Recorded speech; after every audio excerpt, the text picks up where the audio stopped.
In this video, we are cutting down a river birch tree at our property. It was getting a little bit too close to the septic tank and overgrown, and then every time we would trim it up, the branches would just keep hanging down more and more, so it's just getting really annoying to mow around. This had been a tree we had been wanting to cut down for the last couple of years, and we finally got around to doing it.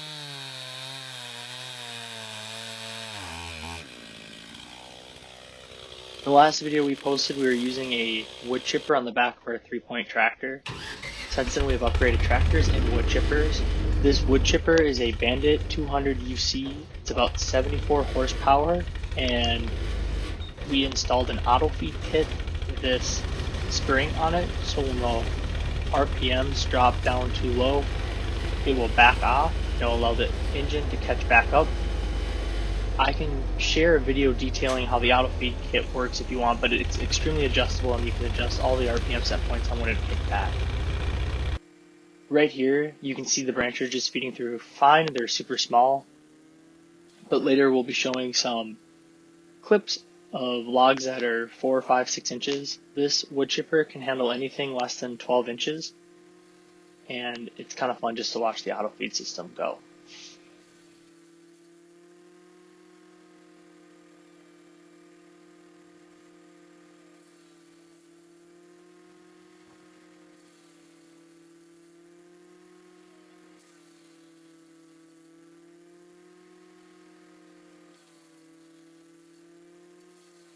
Here we are going in with our tractor with a grapple bucket. We had just installed the third function hydraulics to enable us to have a grapple bucket, so we wanted to test it out. After doing this project though, we realized this is maybe not how you should be using a grapple bucket, as we bent some of the forks on the bucket so they no longer will grapple all the way down to the bucket. A lot of times you see the tree surfaces have like a claw, and they're using a mini loader too. It's kind of hard to move stuff in and out with the tractor, just in terms of how you can turn, you rip stuff up. But nonetheless, it made this job a lot easier and quicker. Neither my dad nor I worked up a sweat removing this tree.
Here you can see what I'm talking about. I go to set down the large chunk of wood, and then I have to readjust to push it in, because I can't just turn and push it in with the way the tractor's in the turning radius. So it just added some extra time, but again, still much faster than if we had done this manually.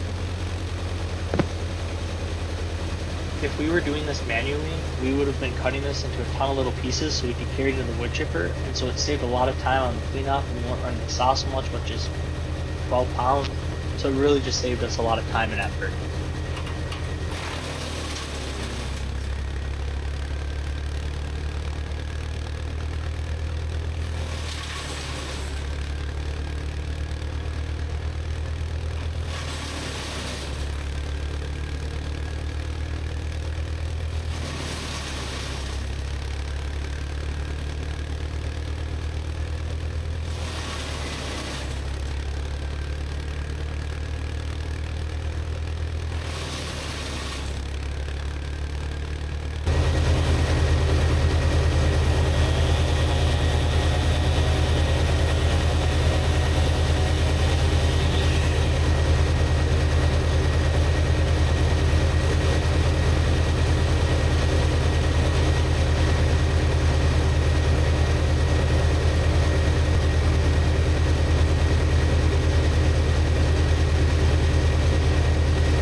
here we cut down a pine tree that we had cleaned up that fell down in a storm, so there's no branches left on it, was just the logs. We cut that down since we were near it with the wood chipper, and then fixed up with the tractor and pushed it in. Even though we have a lot of this equipment that makes tree removal really easy, oftentimes I find that we don't use it on our own property just because we have already dumped all the wood chips and we don't dump them on our property. And it'd be annoying to have to go get everything set up just to do 5-10 minutes of work.